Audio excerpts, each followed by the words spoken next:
Hello, everyone. We always speak so well in it. I know we're gonna get better. Wow. Welcome to Universal Connections Oracle Chats. I'm Erin Lee of heavenlymessenger.com, and with me, as always, is my beautiful friend, Miss Bobbi Rowntree, born medium. And we are incredibly excited to have a guest with us today. This is Cornelia Ritchie of Health, Light, and Love. And I've got a couple of words here about Cornelia to share with you today to kind of introduce her and who she is and what she's all about. Need some spiritual healing, direction, help with navigating your life, intuitive psychic Cornelia channels your angels and guides, bringing you gentle, positive, inspiring, and comforting guided messages, answering the questions from within your heart that you need answered today. If required, during the reading, she uses gentle, intentional focus and directs energy to your body, helping you to balance your physical, emotional, mental, and spiritual well-being. Health, light, and love, bringing divine healing, light, and love to this world. Also, pre-COVID and with a tentative restart in 2023, Cornelia hosted mini symposiums with presenters to share their spiritual wellness journeys. Some previous topics were empowering self, color therapy, intuition, healing energy, spiritualism and mediumship, unconditional love, coping with terminal illness, and much more. Early spring, mid-April, and summer, mid-July, she hosts the Spiritual Wellness Fair in Campbell River, hosting practitioners such as readers, healers, wellness products, crystals, jewelry, etc., bringing together those who need with those who share. For a more tangible asset, you can purchase a personalized hardcover themed photo book with scenic photos and angelic inspired in quotes, as well as Spiritual Journey, which will be online in 2023. A variety of earrings, bracelets, necklaces, pendulums, and malas infused with angel healing energy. Each purchase also includes an angel inspired inspirational note.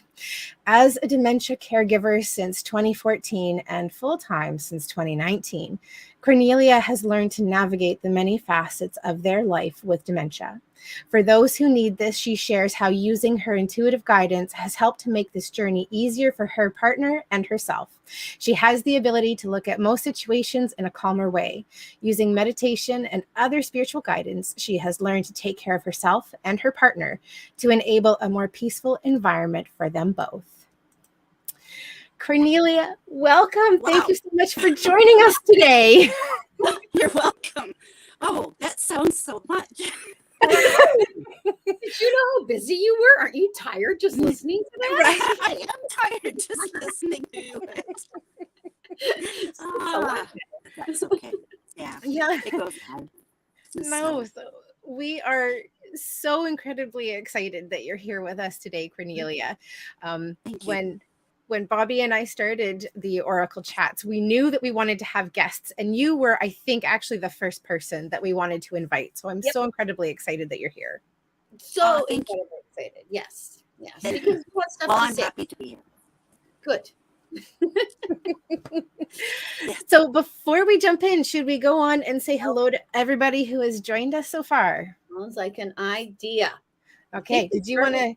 I've been talking a lot. Bobbi, did you want to take this one over? Oh, sure. What the hey? Okie dokie. I think we start with Leslie. Do you see anyone before Leslie? Nope. Hello, Leslie. Hello, Corrine.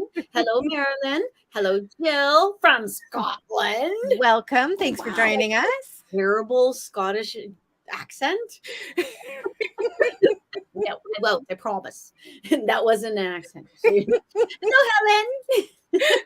From Canada. Hello, Helen from Canada. Hello, Jerry.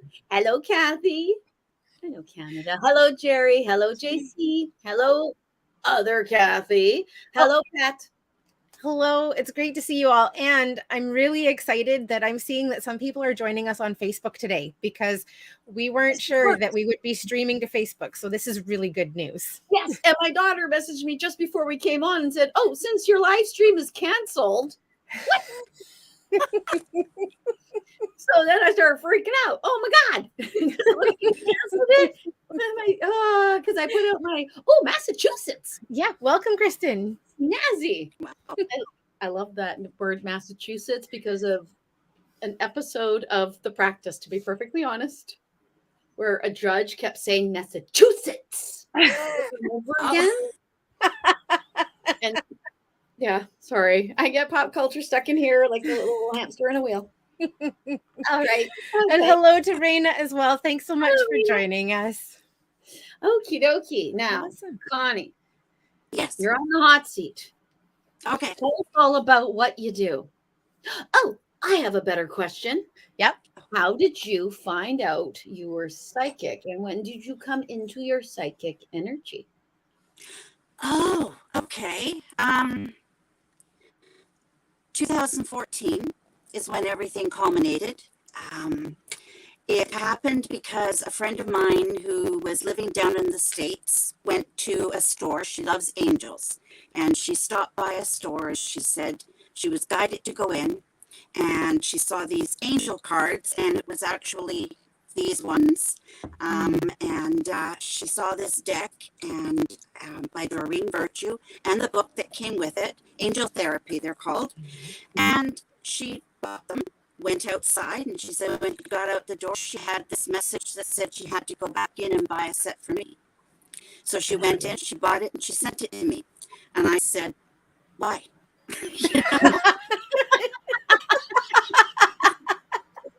This isn't what I'm like. This isn't me.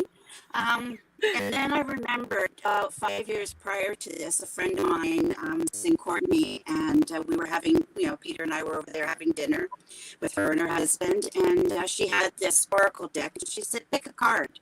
And I did, and then I looked what the card said, and it said you would be doing card readings. And I'm like, no, because all I knew about was tarot, and it just wasn't driving with me, because everybody has their own niche. And I thought, no. And then, as I said, 2014, she sends me this. So I read the book, I, do the card, I do the little thing, and I sent her an email, and I said, okay, I did a reading. Now what? Do you do this once a day, once a week, once a month? What am I supposed to do? And she says, I don't know. She said, but I was guided to go back to the store, and there's another 3 decks on their way to you. I said, I don't even know what to do with 1 deck. What am I going to do with 3 more?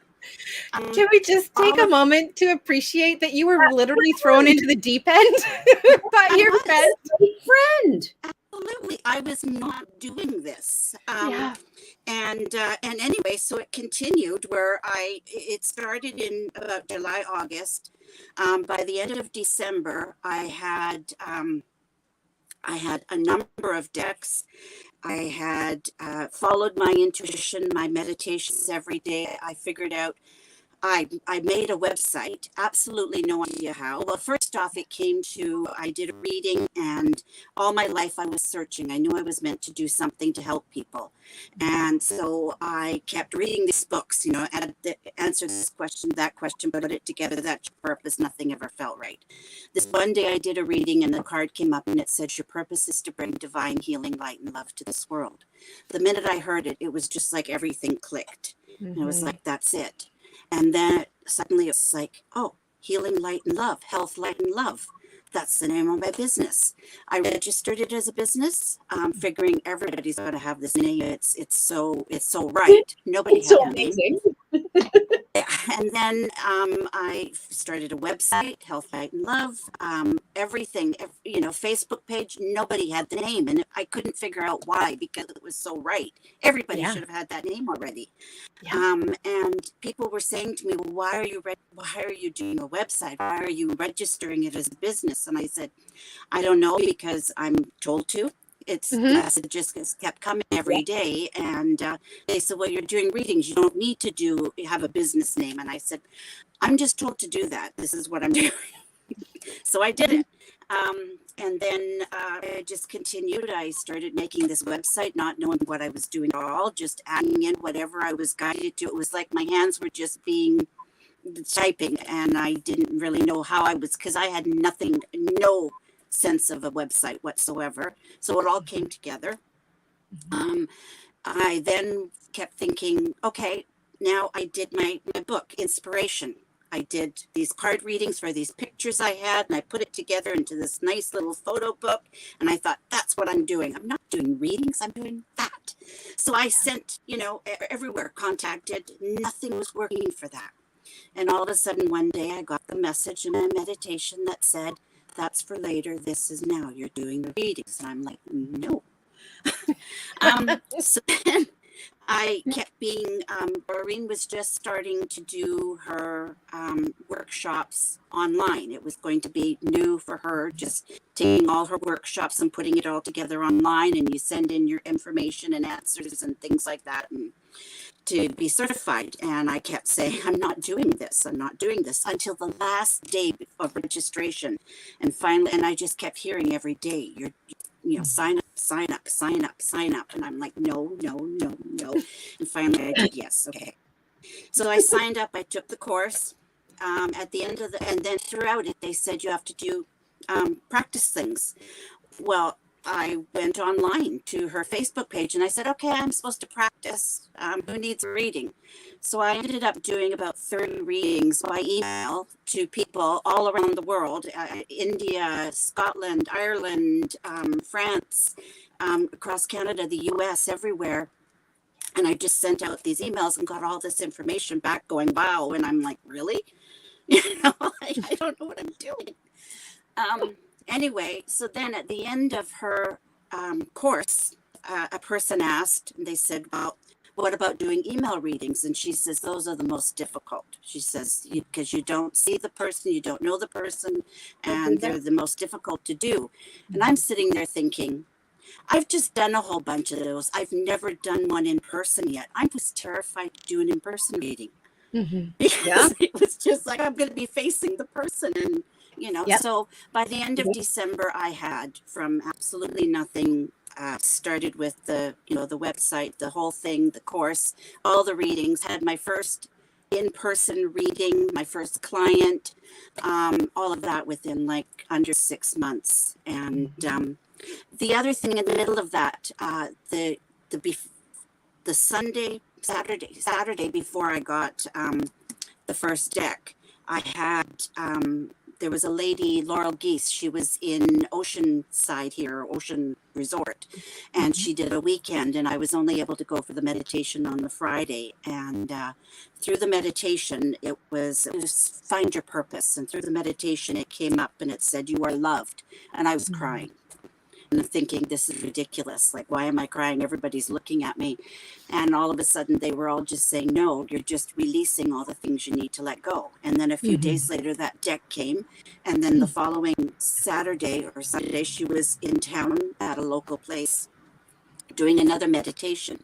And I went there, and that time the message that came through said, the light will be your guide.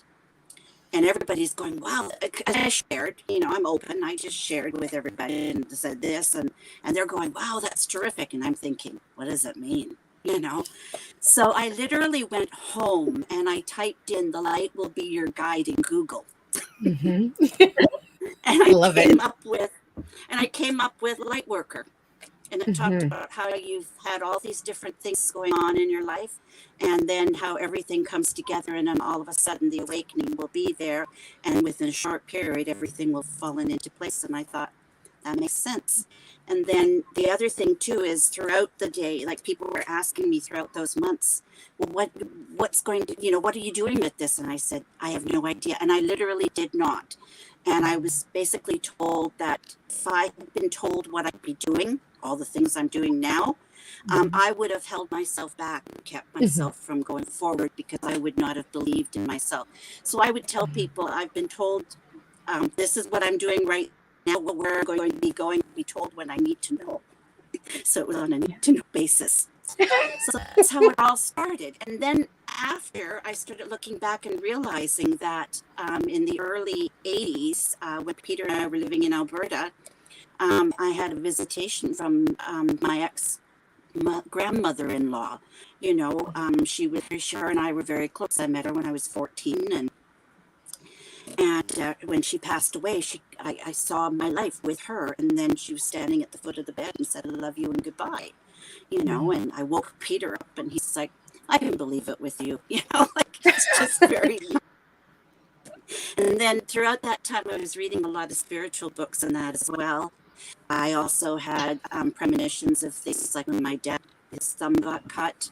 I knew the week before, the day it happened. I felt it. I knew it. His name came to my mind. I felt the pain. I felt the blood going, everything. And then a week later, he calls and tells me this is what happened, everything that I'd heard. So things like that, I started looking back and going, those things have been happening, but I just never pieced it all together. So there you go. I get that sometimes when I get like a tightness in my chest and I think, should I call everyone I love? Yeah. Well, I've had things like that too recently where, you know, I'll feel this anxiety and suddenly it's somebody in my family and I think of that. And then I phone afterwards and find out, well, I felt that sense of calmness come over me as, you know, as soon as you started sending that energy to me. So, yeah. Beautiful. There you go. I just noticed we've had a couple of comments coming in. Hello to Rhonda. Thanks for joining us. And Jill has said, I get scared at the thought of I'm assuming loved ones coming to me. So I always say, please don't show yourself. But they always come to me in my dreams.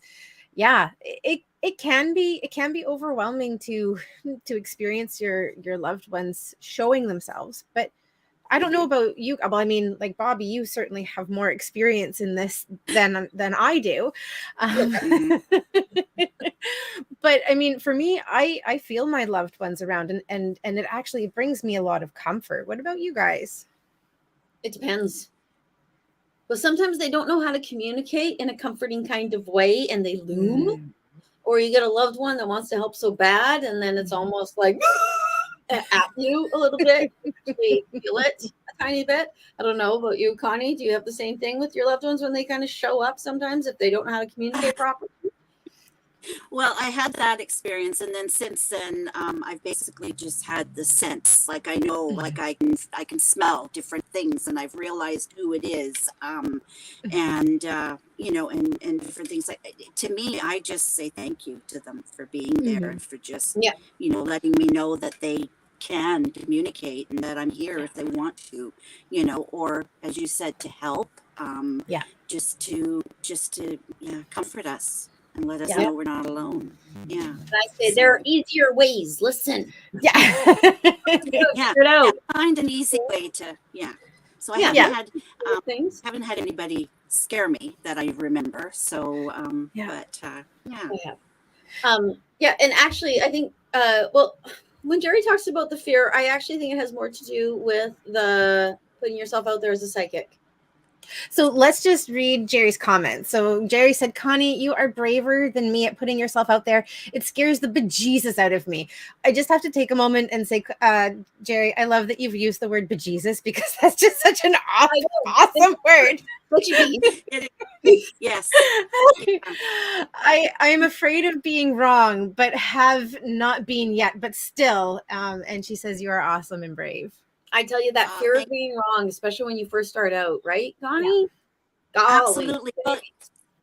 One of the things that I remember with Doreen's course, when she that's why sometimes people do need to take a course just for their own confidence. And one of the things she said is just open your mouth and go blah. And that's what I keep hearing, and that's what I keep doing, and you just, it's not easy sometimes because I still at times, after all these years, doubt myself, even though everything, but I just have to take myself out of it because overall, as I realize, it's the angels and guides coming through and they just give the messages and I have to take myself out of it because there's been a few times and I've done things like I use multiple decks. I don't do any specific spreads or that because I teach people, as I was taught to from my guides, to do things your own unique way. So a few times years ago, I would be guided to, I used multiple decks in a reading and I'd be guided for this one deck. And I kept thinking, no, they didn't ask anything about that. I left it at the end of the reading. They said, that deck's been calling to me. Will you pull a card from it? The one I'd been ignoring. And a week later, the same thing happened again. And I thought, okay, that's a message to me that says butt out, you know, That's talking. Yeah. like, Yeah. Right. So now I don't ask for questions. I just, let it all just come out, because I need to take myself out of it, which means taking my fear out of it. Yeah. Because we are just people, and thinking, okay, Yeah. so we, Yeah. We And yeah. when for me, when fear comes up, I always focus on the fact that I'm here to be of service. Like, that's what it is. It's It is. and going into that place bypasses ego, because ego doesn't have anything to do with healing or helping or service. No. So you just completely bypass ego with that. Yeah. Mine Absolutely. actually, if I get it wrong, Yeah. they'll repeat it. Mm-hmm. And then I'll know, oh, I interpreted that incorrectly, obviously, because Yeah. the dog dish. I don't know what the dog dish Yes. means, but yeah. Yeah. And I think that part of that can also go back to experiencing messages as a one-way street, that you are only receiving, but that you can't ask for clarification. You can't ask for help, because you are helped and supported in doing this work. Mm-hmm. Yeah. I actually, I'll ask for clarification. I'm like, give that to me in a different way, because I'm not getting it. I'm not picking up what you're laying down. Yeah. Or you're getting the message, it's right, and the person that you're delivering it to, it's not resonating for them. So it's like, give it to me in another way that I can explain it to them in a different way. Yeah. Or I can actually give them exactly what I'm seeing. Mm-hmm. And then they go, oh, it's blah, blah, blah. And I never would have gotten that. Yeah. You see or hear or feel, Cornelia? Or no? Or no? I get feelings sometimes. Like, Mhm. I'll actually have feelings if somebody has pains or whatever. I'll get those. Mhm. But with the messages themselves, they're just there. They're Mhm. just that, I don't see, as very, very rarely that I see or that I physically hear. It's just the messages just get downloaded and they're there. So it's And just cognizant. come through. Yeah, clear cognizance for sure. Cognizant. Yeah. Tansy. Awesome. Yeah. I love it. I love connecting with other claircognizant people, because often others just don't get it, don't understand it. So that's really cool. That makes It is. sense to me, because you guys, your energy reminds me of each other a little bit. I'm very comfortable with both of you. And I think it's because I am, and you guys are both, oh.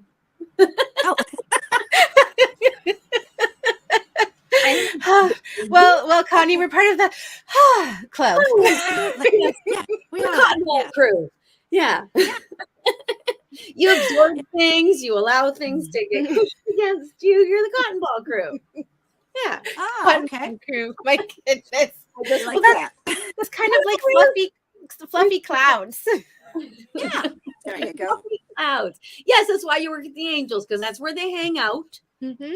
So, Right. Okay. Cloudy angel people. Yes, where I'm in the dregs with the guides and the dead folks, and we're on our elbows working our way through. Angel's got me. Okay. She's like, too. Oh, hello, Okay, Alice. that makes sense. Sorry. There's someone who's been trying to get on to watch our live feed forever, and I see that they're on, and I'm so very excited for them. Awesome. And I'm Well, wonderful lady. Okie dokie. And I don't said hi to Ruth. I'm sorry. Oh, go ahead. Hi, Ruth. Hi, Ruth. So I noticed that Kathy sent us a message. She said, I feel my loved ones around most of the time. It is in the middle of the night. I wish they would go to sleep so I can. I know. That's why they do it in the middle of the night. Because your mind is asleep, so they can talk to the subconscious. Fast tweaked Allison. Yeah. Okay, now, I mean, I know that you're going to be absolutely shocked by this, but I have some rules about that. And my rules are, sorry? Erin and her rules. I know. I have so many. So this particular rule, and part of this is because I have a really difficult time sleeping just in general. So it does not make sense for messages to come through while I'm sleeping and disrupting my sleep. So one of my rules is, unless it is an emergency and needs to be dealt with right away, my sleep time is sacred time, and I don't want messages coming in and interfering with that. So that is my rule. And you are welcome to share my rule if you would like, Kathy. Cornelia, do you have rules with them? No, I don't. But I don't have any problems with the messages coming through. When I sleep, I sleep. So just I don't have trouble sleeping. Yeah. So, but I do have the odd dreams and things like that that do come through, and but yeah, no, I don't have any problems in that regard. Do you notice the difference now that, and this could be the way of introducing Peter into the conversation, but because we'll have to explain it. But I can imagine that Peter changed your dreams, or at least up to the activity around you guys in some sort of way. Did he? Oh, I can only imagine that. It's a theory more than anything. okay. Is the theory correct or incorrect? Are you talking about like with all the psychic and things like that? Yeah. Well, Well, when just after Peter and I met, that's about the time that I started noticing all these different things. And, about 6 months or so before meeting him, actually, the fact that he and I met and ended up living for 3 years on a farm. We were the second house on a farm. 6 months before we met, I was visiting this one lady just south of Red Deer, and I said, we were walking and we were overlooking these beautiful farms, and I said, I keep seeing myself living on a farm. I said, but I can't be a farm. There's no way I'm going to be a farmer's wife. Like, I'm not made out for that. So I said, I guess that's just never going to happen, but I just keep seeing that coming. 6 months later, I meet Peter, and then he gets offered to live rent-free on this house on a farm. We're the second house. We're living on this farm, and we're not the farmers. Perfect. So again, if someone, you never know how you're going to get there. You just need to know where you're going to go. Yeah. And yes. And I actually was, I was thinking more having to do with the activity of Peter's brain now in comparison to the activity of Peter's brain before. You keep mentioning that to me, and I haven't noticed anything. Yeah, that's what I'm wondering. That's what I'm curious about. Yeah, maybe it's just me not picking up on it because. Well, and maybe actually it's more of an inner thing that, and shall I explain it? Or yeah, I feel as though if I explain it, then I'm jumping on the toes of your story. No, that's okay. Explain it, please, because I'd like to know. Okay.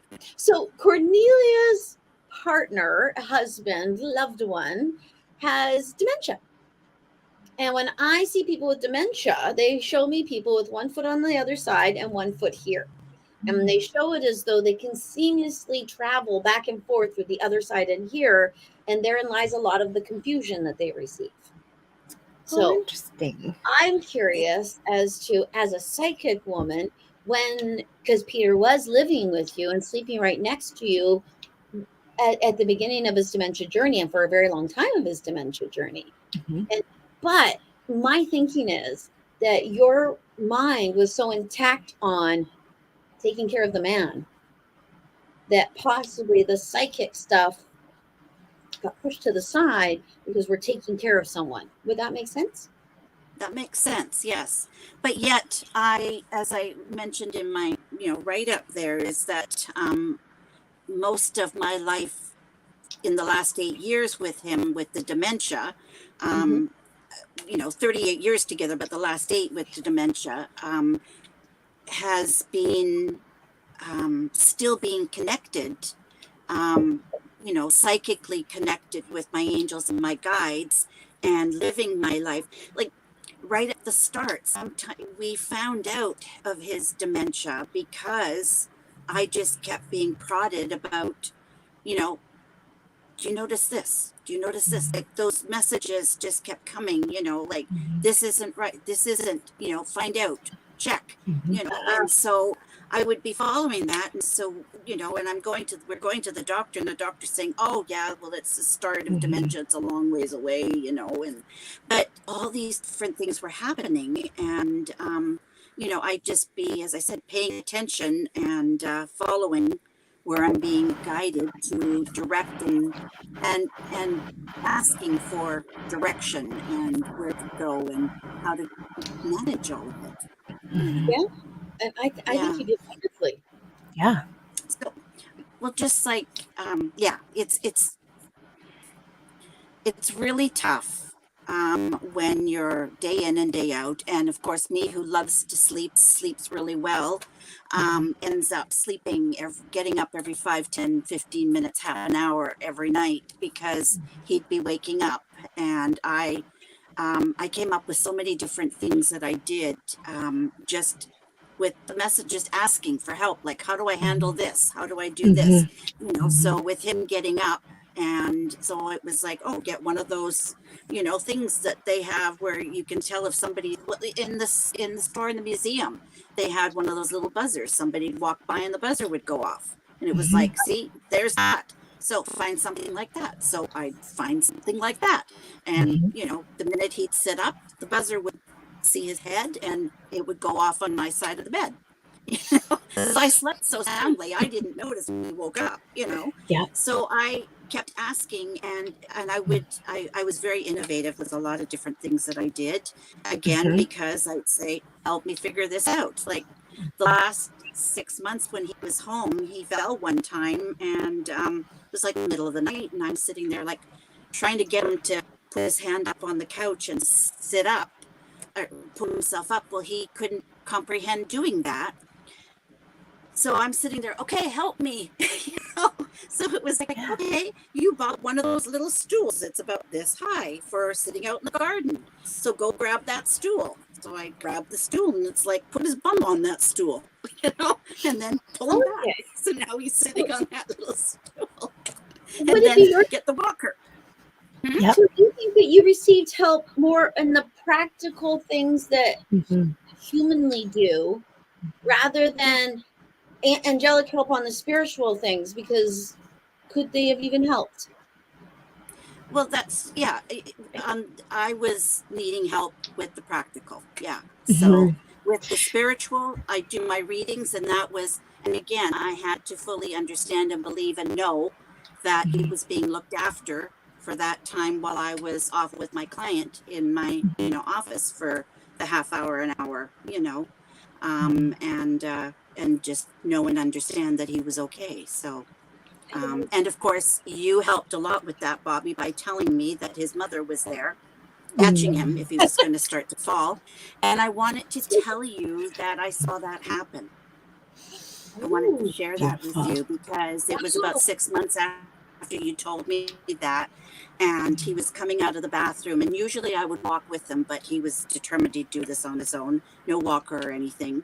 And he's starting to walk, and there's no place to grab on, there's just the walls there. And all of a sudden he started falling back, and he's like this, no, you know, and I'm sitting there watching this going, oh my, you know, and then all of a sudden he was standing up straight again.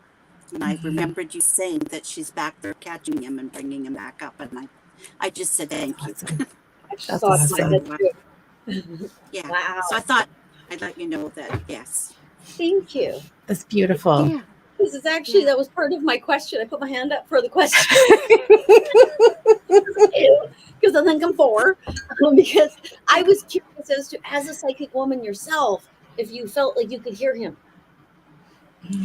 I think yes, literally yes, without really realizing it, but I would know what he needed before he'd ask, you know. I would, I think in that regard, yes, all of that came through very, very clearly. And yeah, I would know, I would see, know, do, whatever, you know, definitely. So it helped a lot in that regard. I can imagine. Yeah. So. Well, and a lot of the things that I'm hearing too is that your spiritual connection to angels, to source, also helped you with coping with the challenges that came up. And I mean, I see that from a bigger, broader point of view too. I mean, yes, certainly with your partner and his dementia, but in all areas of life. And I think for me, that's one of the reasons that I really like encouraging people in developing their intuition, because it's not just about readings. It's something that you can use to help and support you in all areas of your life. Yeah, because it's an aspect of us we need. Yes. In a very, Yes, very and we large all have, and we can all tap into it to varying degrees depending on how much you want. And yes, just I keep telling people, just stay connected all day and just listen and pay attention, and they'll help guide you in every area of your life, and they do. So I just keep saying thank you every time I notice, them letting me know they're there. So Yes, and it's funny that you say that, because I was just reading a comment by Jill that she just had some very strong activity in her house while she was watching this. And then you just said they let you know they're there as I was reading that. There you go. Somebody loves her house right now. It's like, hey, Jill, can I creep you out a little? That's awesome. Absolutely. Yes. So, but no, it helped me a lot throughout the every day, coping. And sometimes when I'd get frustrated, because we're all human, and I just suddenly get that message that said, he doesn't understand. One thing a lady told me years ago was, you can develop new coping skills, he can't. So that helped me a lot. My blog, and like times when I get frustrated because I wasn't sleeping and he'd be getting up, thinking he had to go to the bathroom. And of course, most of the time he didn't. It was just, he didn't understand. And, 10 minutes later again. And so it would be, I get frustrated, and suddenly the message came through, and just pretend it's the first time. He doesn't know. And to me, if you get upset, he'll get upset, and it'll make it worse. You'll feel it. Yes. It's kind of like living, and I hope this doesn't sound like an infant. When you have a baby, that's the only way they know how to communicate, is to cry. They're not doing it to piss you off. And if you can actually be like, why are you doing this to me? Why do you hate me? Because tell me within you. And it's like the baby's like, I just don't know how else to Yeah. They don't say that, but it's okay. Yeah. So, but at the beginning, I really looked a lot for help, like wanting to find help along the way, and doing a lot of reading. And I found the more knowledge you have, the easier it is to cope and understand, and know that they're not doing these things to piss you off. They're not doing them to make you angry. They do it because they don't know. And so I started my blog, which is the Our Dementia Journey on Facebook, for people, so that they can understand. I'm not a professional. It's just, these are feelings and things that I've gone through, and how I've learned to develop or not develop. I've learned to deal with every day, and all the different things that have come up.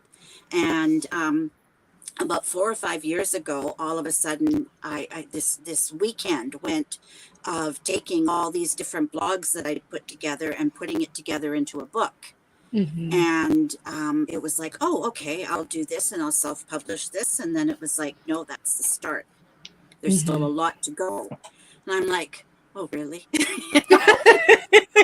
I was really hoping you weren't going to say that. Yeah, I thought this was tough already, So yes, I know that I'm going to be adding to those first 70 pages that were written.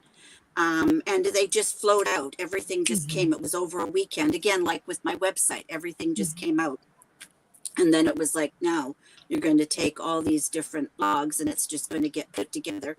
And it's the way I see it is, it's going to be a book that won't be in any chronological order or anything. It'll just be probably bits of my blogs here and there and things like this. And because of the fact that in the dementia journey, nothing is chronological, nothing will make sense. So the book won't be that way. It'll just be, these are the experiences, and hopefully they can help And that's the whole thing. So, it's really beautiful, because as you're describing your book, I'm seeing how it's coming together, and it reminds me of stringing a beaded necklace, that each blog or each chapter or each piece is a bead, and then you're stringing it together in the way that makes the most sense, not necessarily all one color, but just it's this beautiful weaving. That's exactly what I was just thinking.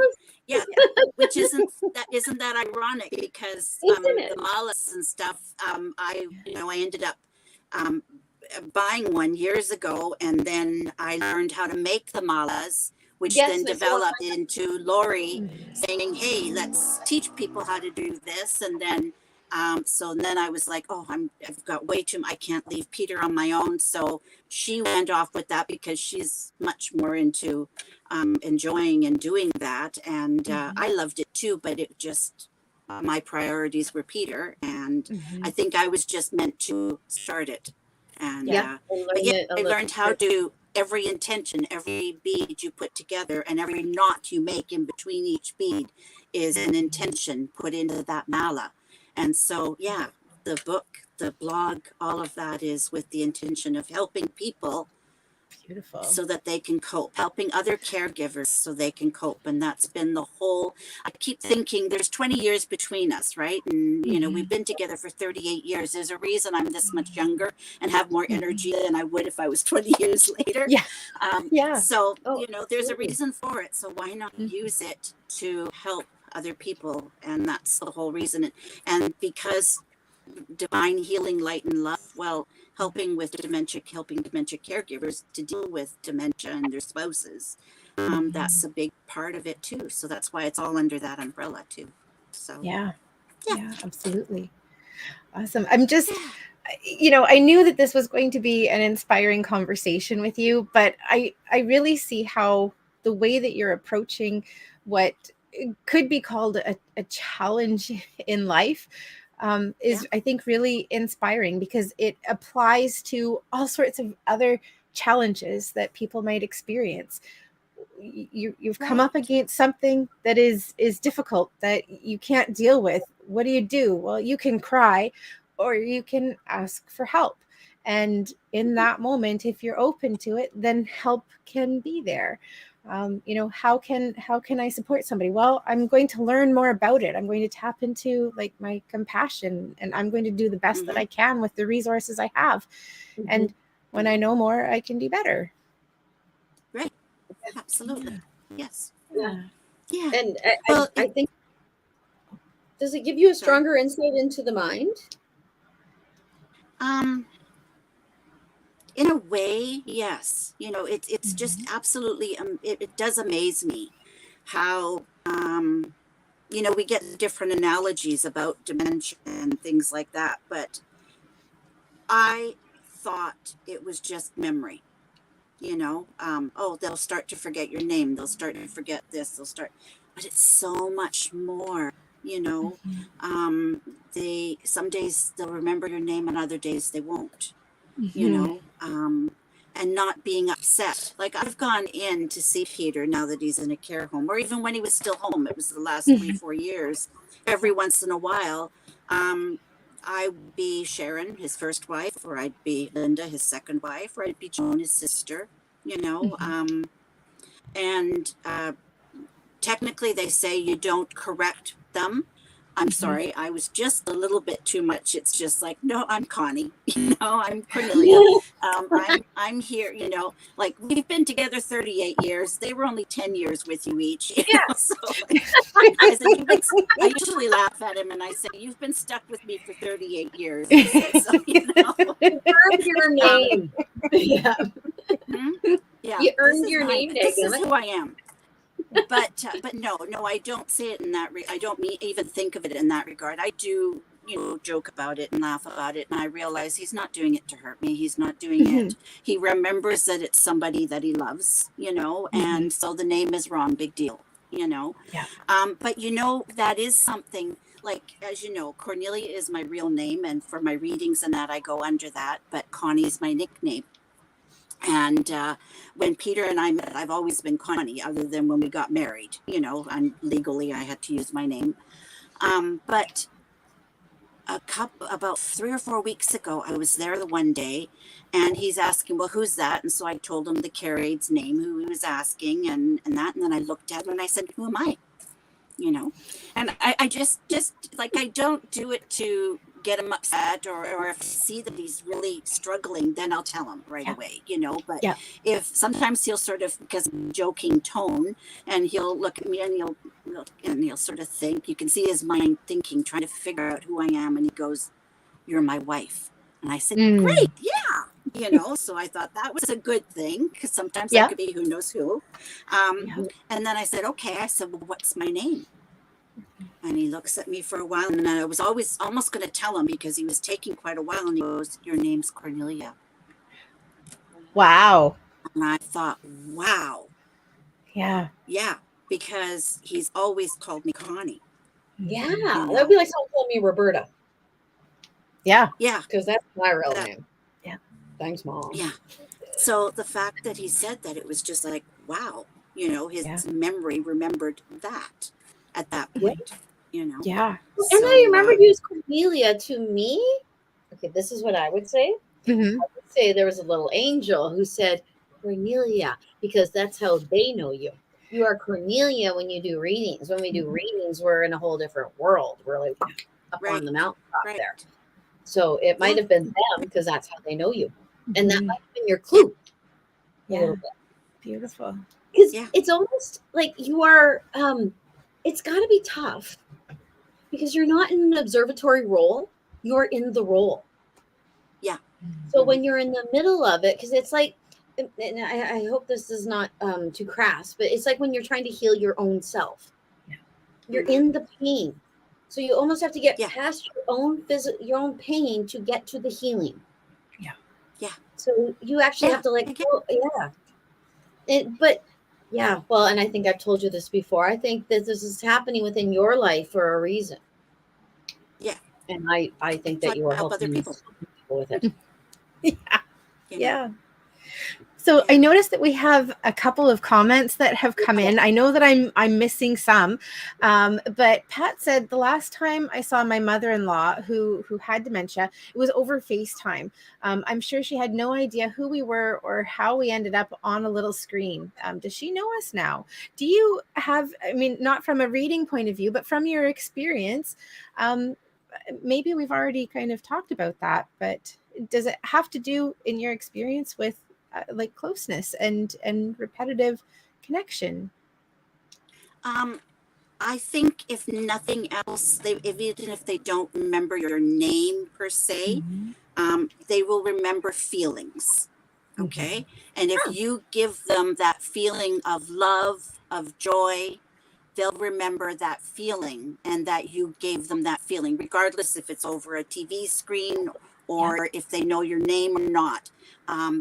With the dementia, I've learned that feelings will be remembered much more than the actual physical name, person, what they look like, etc. So I'm going to jump in before Bobbi jumps in, because I thought of it before she thought of it. But it reminds me of the manifestation work that Bobbi does in wanting to invite something in. She focuses on the feeling. What does it feel like? And so I think it's really interesting that at a time when our brain isn't working the way that it usually does, that the focus is on like feeling. How do we feel with a person? And okay, now you can go, Bobbi. Okay. People from the other side begin with the feeling. Oh, interesting. It's like, oh, it's a mommy here. Oh, it's a dad. Oh, it's a this. Oh, it's that. That's what I get. It's a feeling, and that's our heart, strongest form of communication, in my opinion. I wonder if Pat is wondering if I wonder if her mother-in-law is on the other side. And she's curious if the dementia disappears after you go to the other side and people come back to who they used to be, which it has been my experience. Yes. Yeah. Once Peter crosses, he will, it seems to be somewhat of how they remember everything during the dementia, but they will remember everything that preceded it quite like that. It's like a small fog. I still don't understand the reasons for it for people. Interesting. Still do not know. And there's no cure. That keeps popping in my head. There's no cure for dementia. No. Death is the only cure. And that's not cure. So death is a cure to everything. Really. I do know that we are still working on it because this is a really interesting connection. My cousin, we're the same age, has his PhD. I think it's a dual PhD in genetics and molecular biology. And I know, right? He literally just became a tenured associate professor at SFU rather. But he published a paper on dementia in his own name about 7 or 8 years ago. Must have been, actually, no, it's closer to 10 years ago now. So I know that it is something that they're still very actively working on and researching and trying to understand to help to support people. So my hope is that we will find a way to support people. But in the meantime, we can focus on the gifts that are there. And perhaps, I don't have a lot of experience with this, but I wonder if there is an opportunity for us to slow down when people in our lives are experiencing dementia, and to allow ourselves to let go of like the hustle and the bustle of the day-to-day, and to be really present with them, similar to the opportunity that a person might have to spend time with a child and really let go of the day-to-day and to be present in that moment and in the experience that they're in, because a lot of it can be our own judgment. This is so awful and terrible because it's not what is normal, not what seems healthy, but that there are still beautiful moments that exist for that person in their life, and maybe this is actually a lesson for us. I do agree with that. And when I see Peter at the home now, and there's days where we just sit and just listen to music or sit and look out the window. We don't have to talk. I've learned that just be in his moment, just listening. He'll hold my hand, he'll give my hand a kiss. A couple of times he's actually remembered or thought of or tried to put his arm around me to give me a hug, which is absolutely precious when he's able to do that. It doesn't happen very often. So I've learned that those, like people said to me, they'd say, like, I go there every day to see him, and they're like, well, that's so, it takes so much of your time, and, and it's so, you need to think about time for yourself. And I said, but you know what? When I'm there with him, I'm relaxing. I'm just there.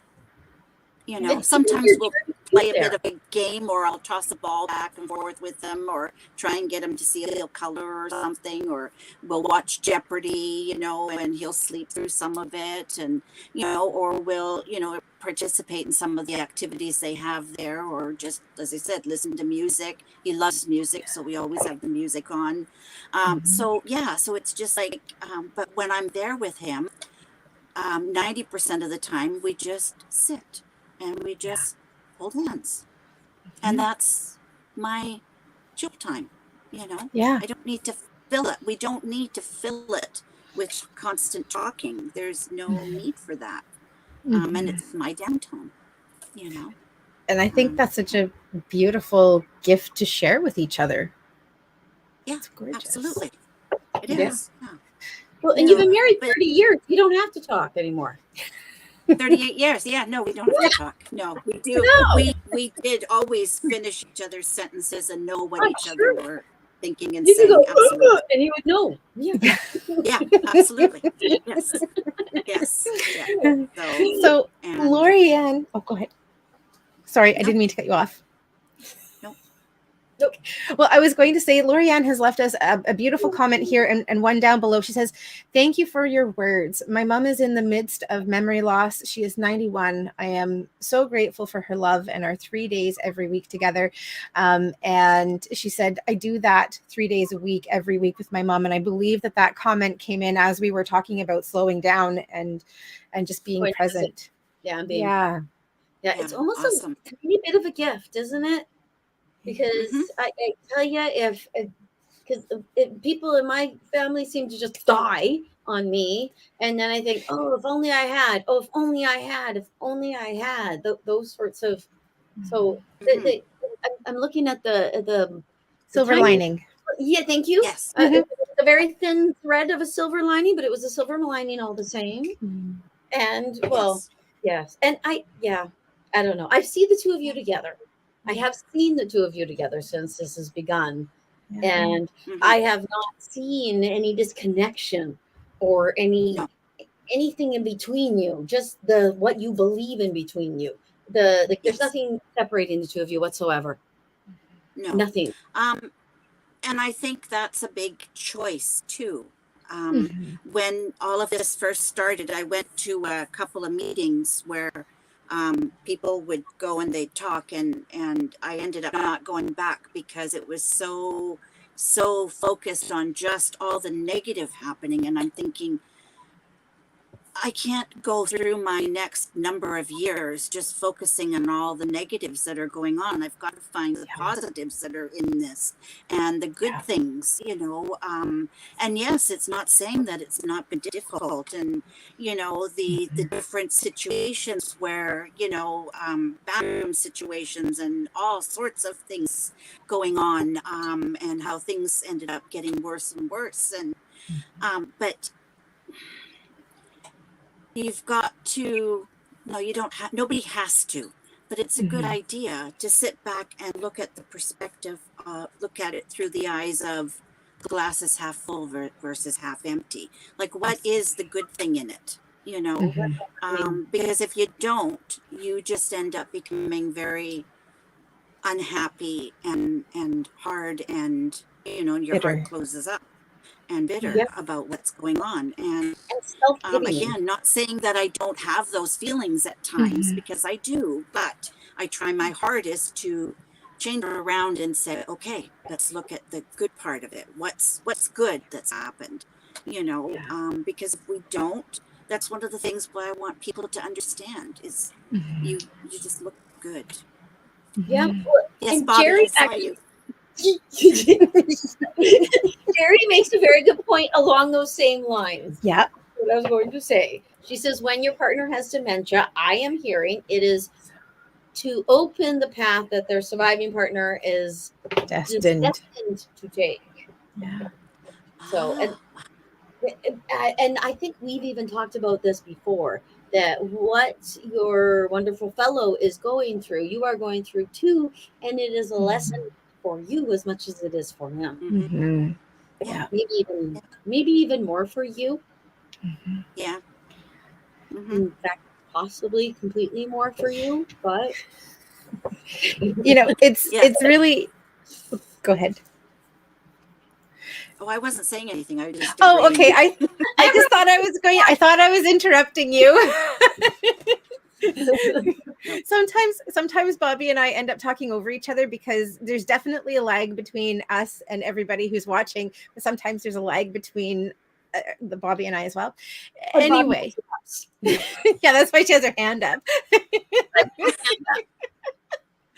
But I was going to say, it reminds me of the children's book that Neale Donald Walsch wrote, and I absolutely love it. So Neale Donald Walsch wrote the Conversations with God series, and I have to confess, I haven't read any of his books, but I absolutely loved the children's book that he put together because it basically explained it at a very basic level in about 30 pages with really beautiful pictures.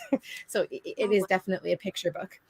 But in it, he talks about The reasons that our souls come to the earth, and he gives this really beautiful example.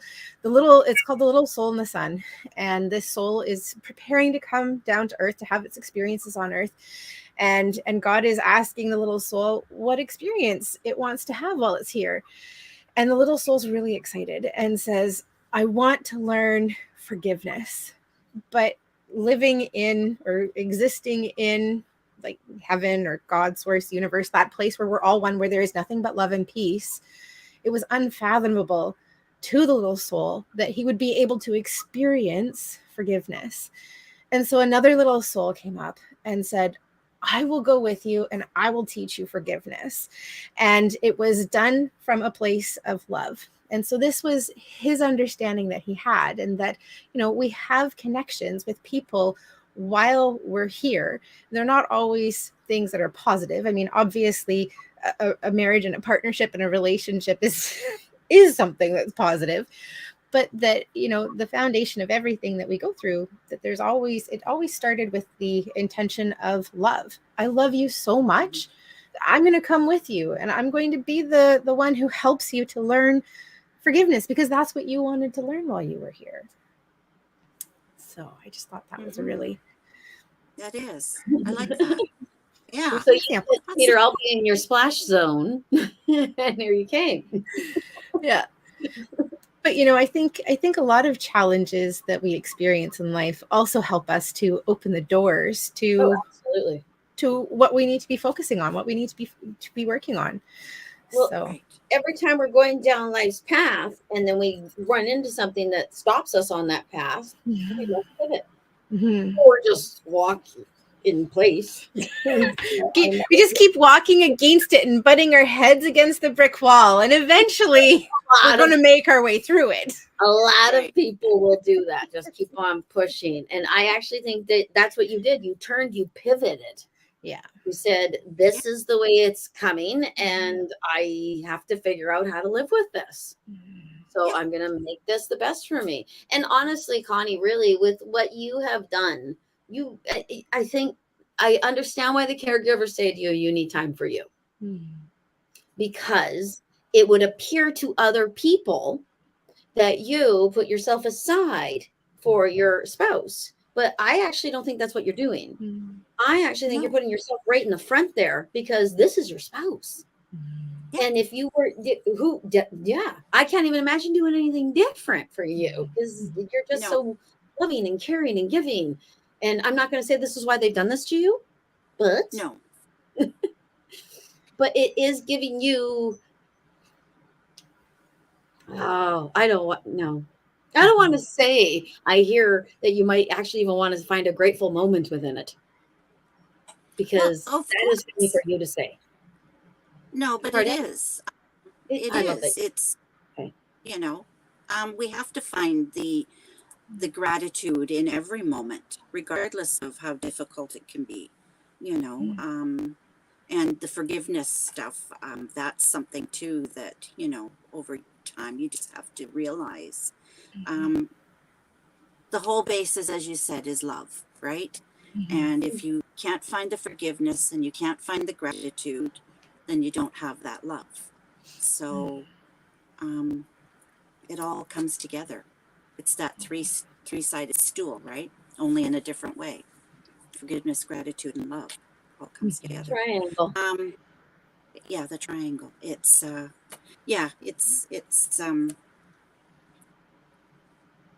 we survive, and we choose how we survive. And I'm choosing to survive, and also to use it to help other people. Yeah. I figure I'm going through it for a reason. I'm going to help other people with it. If any one person can be helped by something that I've written or shared, then that's good.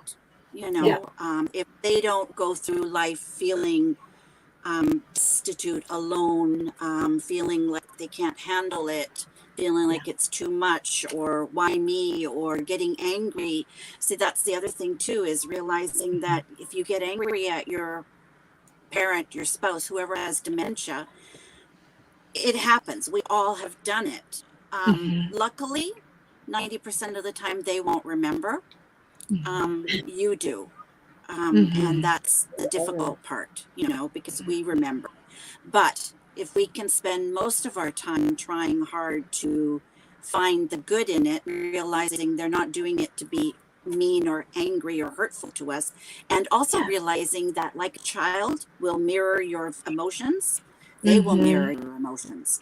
It's amazing, when Peter was still at home here, how many times, if I was feeling really upset about something, he'd start getting upset and start acting out. Well, there's So that feeling again. Yeah, clairsentience. Yeah, they feel it. They feel the emotion. They feel the anger. They feel the upset. They feel all of that. And if they do, then they're reacting. And it's not saying that we're causing them to do that, but in some way, we're not helping them not to. All right. And it's, again, saying we're all human and we're going to have those times. We should always be forgiving to ourselves for the times when we do lash out and get angry and get upset and yell and scream and do all those different things that we all do when we get frustrated. But to try hard to realize that, hey, maybe next time I won't get so upset. Maybe next time I'll step back for a second and think before I say something, and try and not to get upset and scream and yell and get angry, But if I do, it's okay. I'll be okay on myself. I won't. Did you find that you would have reactions like that when the behavior that he displayed was a newer sort of behavior? So it was a surprise and then a reaction would happen possibly? It wasn't that it was the same thing over and over again? Sometimes it was, sometimes it could be something new. Sometimes it could be because I was just overtired and reacting. Sometimes I had other things on my mind, finances, whatever. You're trying to do everything that the two of you used to do together. Now it's everything just on your shoulder, and trying to, figure those things out. And then suddenly he's just not listening, Of course he's not listening. He's in his own world. He's not going to listen. Something more interesting is happening in his head than what you're saying. Like, doesn't he understand I've got all this on my shoulder? Now's not the time. He's busy listening to angels sing. It's all different. It can be anything. And you never know what it's going to be. Sorry, go ahead, Erin. Well, I just want to quickly go to the comments because we've had a couple of really awesome comments coming through. So Lorianne, I think that you're asking about the name of the book I was talking about. It is called The Little Soul in the Sun, and it's by Neil Donald Walsh. I'll pop that into the comment section. It'll show up everywhere. And I just wanted to quickly read Jerry's comment, because she said Connie's experience and how she approaches it is teaching the rest of us. She is the light for us to follow in those cases. And I just really wanted to share that, because I saw that as being one of the benefits of having you come and speak with us today. So Jerry, thank you for saying that. Thank you. Perspective. Oh, thanks very much. Beautiful. And hello to Josie. It's great to see you. And Lynn says that she loves you, Connie. Thank you, Lynn. Okay. Oh, go ahead. I was just going to say the other thing too is to, like, for me, learning that it's okay to accept help. That's been something that I've had to learn through all of this, and to sit back and say it's okay, and realizing how many beautiful people there are out there and the different things that they do to help, in whatever different way. Some of them just by listening, some of them by doing things. So, and to learn to accept, and that as strong as I know I am and can be, that sometimes, it's okay to say, yes, I can, I'll accept help. Absolutely. So please do that. And, and not to leave anyone out that was in the comments, but you got to help, right? Trying to point at Erin. There I am. It's so hard. It's hard when you're mirrored. Yes. We're pretty blue melty. Yes. Yeah. So I want to pop over and take a look at Corinne's comments, because she's left a couple, and she has one here. I wonder if people don't know they're dying or don't accept death with dementia. Well, that's a really interesting question. Yes, I've actually heard this. So do you have, like, with your experience with people crossing over, what has your experience been, Bobbi? Oh, my experience. The way it gets shown to me a lot of the time is that there's something that's holding the person still within the corporeal form, like a little tie. And I have a client. I know a person who is able to disconnect those connections. And I know that there's something in my brain, if somebody's told me, that actually links that as well. But for some reason, it won't come to the forefront of my brain. So maybe it's not information we need because it's not on here. So I can ask and ask and ask. But Yeah. what do you think about that idea, Connie? Cornelia? That they don't know that they're going to be dying. Yeah, like that's connected still somehow. I think, again, I don't know, but just from the different things, I think that they're living in the moment. It's not, I don't, with all the memories that are gone, I'd say the thought of death is not there either. Okay. They're So it just could be in a that soul moment. thing. So would you think it's possibly more of a soul thing than Peter this time here, this round? That it actually has to do with the soul that worked in to become Peter this time? That could be. Yeah. I never thought of it that way. Yeah.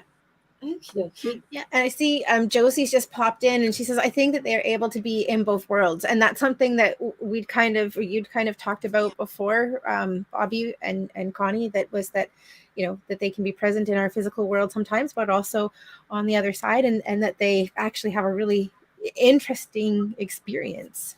Yeah, they have a very strong connection, both sides. That's what I hear. Have you experienced that, Cornelia? I have noticed that Peter, after you'd mentioned this to me a few years ago, I sort of watch, and there are times when he's there, but he's not really there. And it's like, yeah, he's seeing and noticing things that aren't there. And that's part of dementia, but I'm thinking it's part of, they are seeing, just like a few years ago, when he was in the hospital there for a week, there was that one evening we were there, and he's like, his mother was there with his sister, his younger sister that passed away when she was younger. We were in the room there, and so he was talking. They're right there. So it's like, okay, you just go with it. And there's different times he's talking about, somebody being here or doing or noticing this. And a lot of it's put to, their dementia mind, they're in their delirium. I'd say it's probably a lot to do with that they're more on the other side at that moment.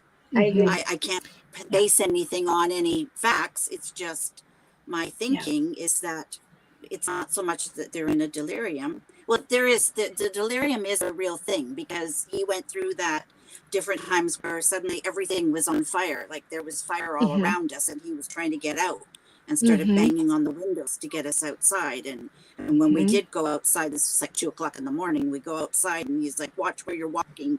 He was always so caring about me still. In spite of all of this, he's like, make sure you put shoes on so you don't get your feet cut, and stuff like this, like telling me in the middle of all of this, So, but yes, there's what a protector. There's glass all over the place, So there is delirium where they'll have things like this, but I think when it's that, somebody's there with them or they're noticing things like that, I'd say that's more when they're visiting or having visits or over on that side. That's my theory.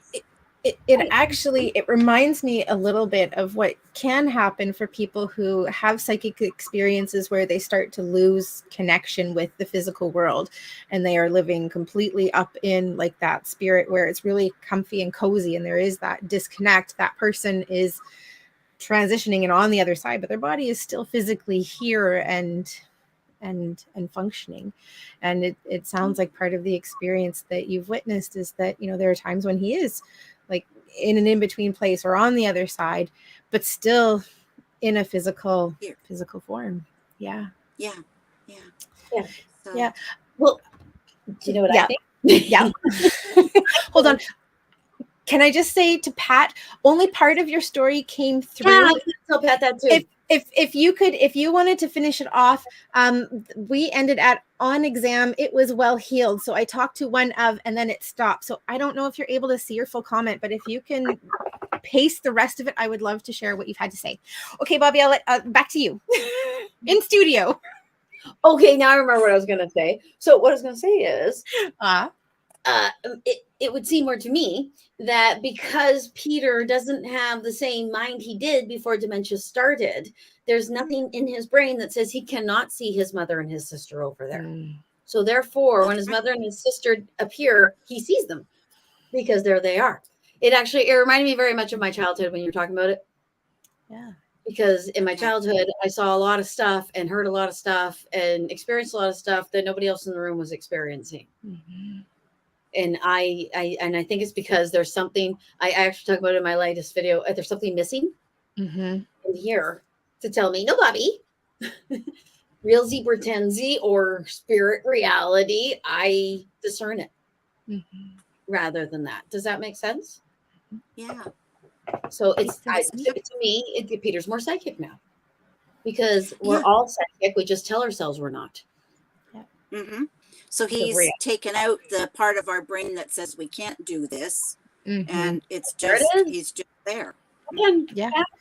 So I mean, actually, what it sounds like we're talking about is part of the removal of ego, like the societal pressures and those conscious understandings that's been removed. And I mean, to me, that's an opportunity for experiencing innocence.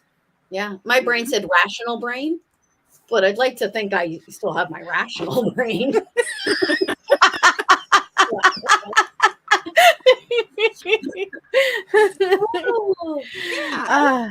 Here we go. Pat has shared the rest. Oh, hold on, Pat.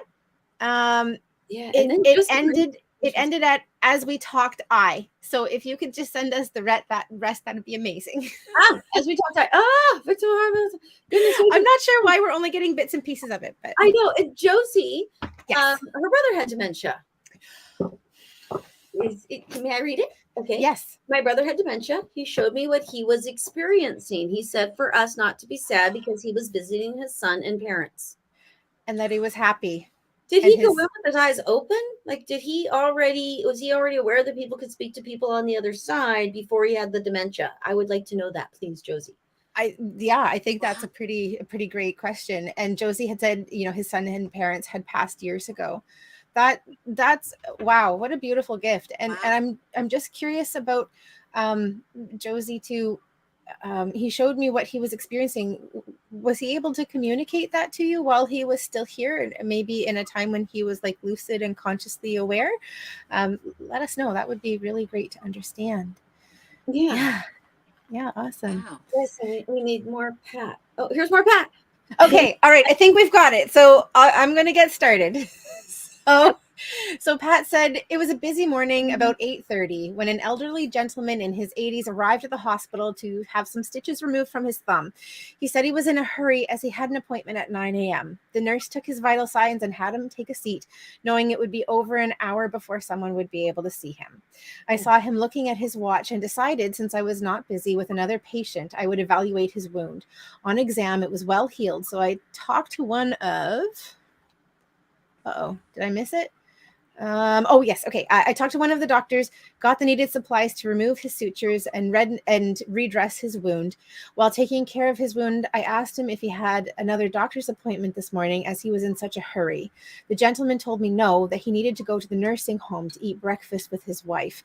I inquired as to her health. He told me that she had been there for a while and that she was a victim of Alzheimer's disease. As we talked... Oh, darn. When my dad was with him, I think we missed part of it. Darn it. But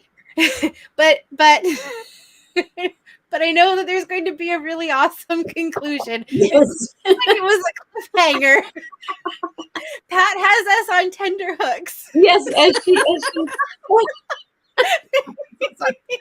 hooks. That's like an old lady.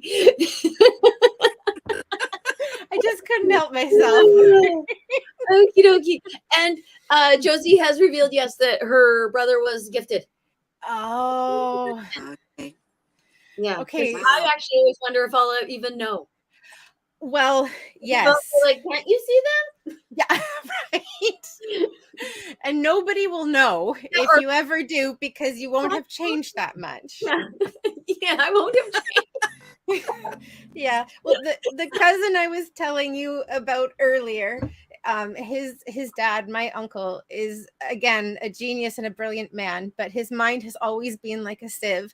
And the joke in the family has always been that if he ever had Alzheimer's or dementia, nobody would know, even my nephew, my cousin, who has studied it in depth, wouldn't know, because he wouldn't have changed. He would still be as he is. So But that's probably not entirely true. I don't think that's true. Most parts, yes. No. So okie dokie. Now we're at 120, and I hope this is okay if I switch ever so slightly to talk about your spirit fairs. Yes. Oh. That's wonderful. Sure. Okie dokie. So go ahead. I thought you were going to ask me something. Okay, well, I will ask you something. So, Cornelia, I mean, I know that you have your spirit fairs up in Willow Point, Campbell River area, in an absolutely beautiful location. What is the thing that most excites you about hosting a spirit fair? Oh, I just love the fact of bringing together the practitioners, the healers, with the people that need to see them. And that's just the whole part of it.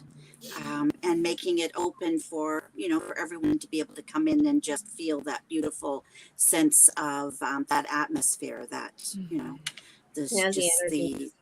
the whole energy.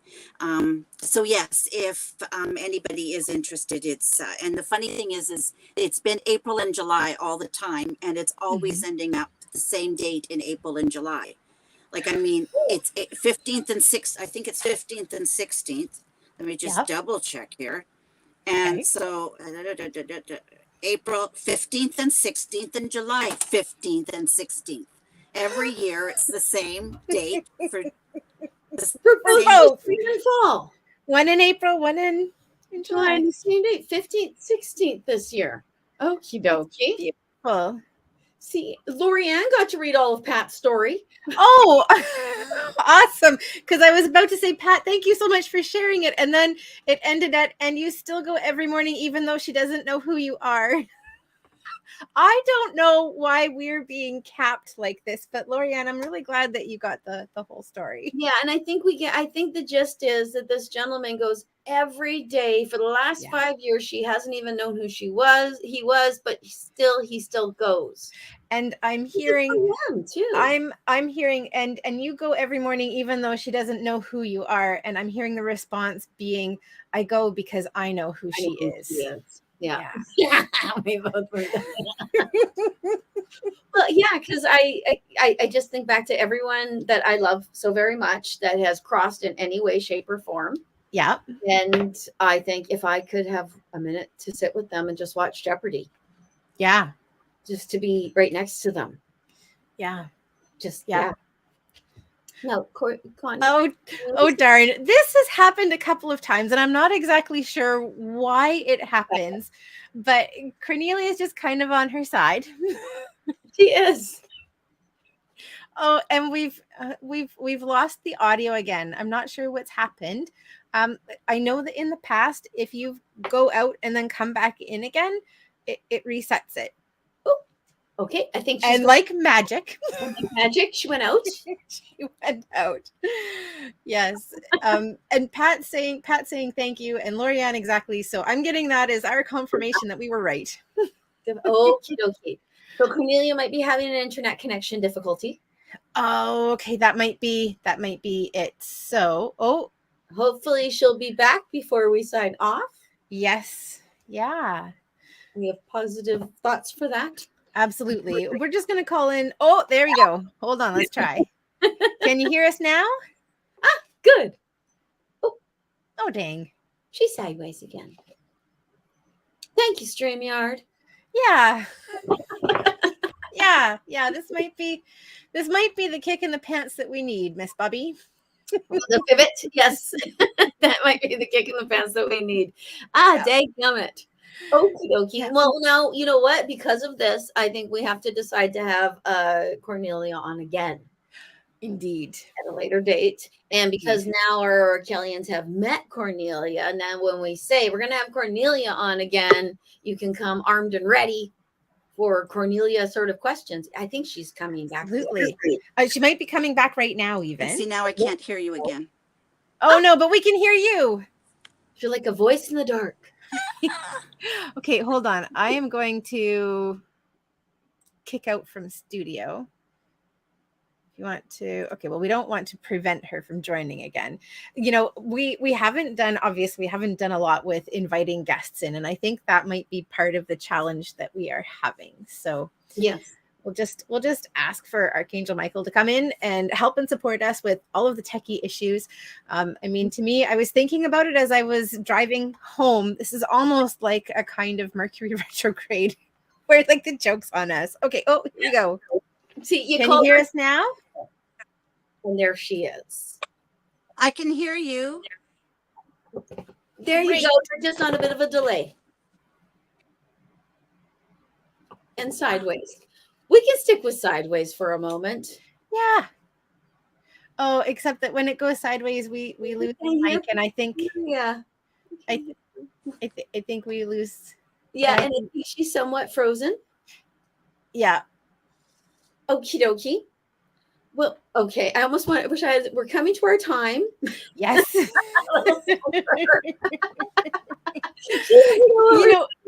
Actually, just really quickly, I'm seeing Pat's last comment that she has here, and she said, "I wish I had the chance to sit with somebody before he left me."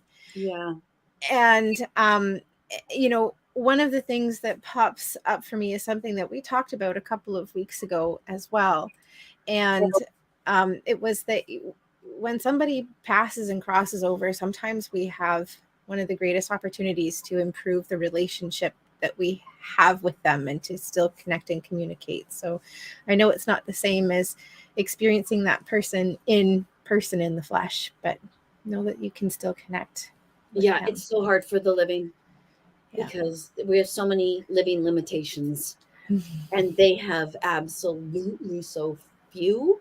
Mm-hmm. But then if you're not completely at home with your own self and know how you hear everything, because we actually all hear, it can be so difficult. And when you're mourning so hard, that I see that more than anything, actually. Mm-hmm.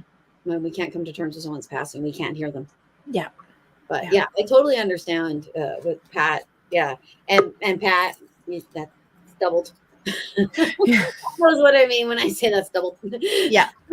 Yeah, which it's funny too. So if anything, the lesson we learn is that pay attention to the people you love right now. Yes. Tell them how you feel about them right now. Sit with them right now. Watch them jeopardy and hold hands right now. Yeah. Because you may not get to. But it's not morbid. It's okay. Can you hear us? Can you hear us? Okay, if you can't hear us, Cornelia, because you might be delayed, we're going to be signing off. I love, I absolutely love this last message that Lorianne has said, love is all we need. And I think all you need is love. You can hear us. Right. Okie dokie. Yes. Yes, I can hear you. Oh, groovy. Okie dokie. Put your Spirit Fair information in the comments. So actually, that is something that I would probably do because I'm not sure that Connie has the access to that. Oh, okay. So I think actually the best thing for us to do is we will share that on our Universal Connections page. And we'll get the information out that way. I know that one of the things that we have shared in the past, Cornelia also has the Health, Light, and Love Vancouver Island Spiritual Events, and so we've shared that in the past. So that's a great place to get information. Channel and YouTube. Yeah, and our Dementia Journey information is it is so informative for people who aren't even on a dementia journey. Yeah. Because dementia, I believe, has a much broader, bigger message to be giving us. Yeah. Even if it's not touching your everyday life. So yes, I just wanted to add that. So Yes. And the lessons that Connie has shared with us today about how she's walked through that journey, I think applies to so many other things as well. I truly believe that what's been shared benefits everybody. So awesome. Cornelia, thank you so much for joining us today, and for especially the last 10 minutes or so with the technical difficulties that we have had, for continuing to keep trying back. We love and appreciate you so much, and we'll figure it out. And Josie, thank you for joining us, and Corrine and everybody else who has popped on today. It's always a pleasure connecting with you guys. Yeah, and thank you for your input, everyone. Yes, thank you, Jerry.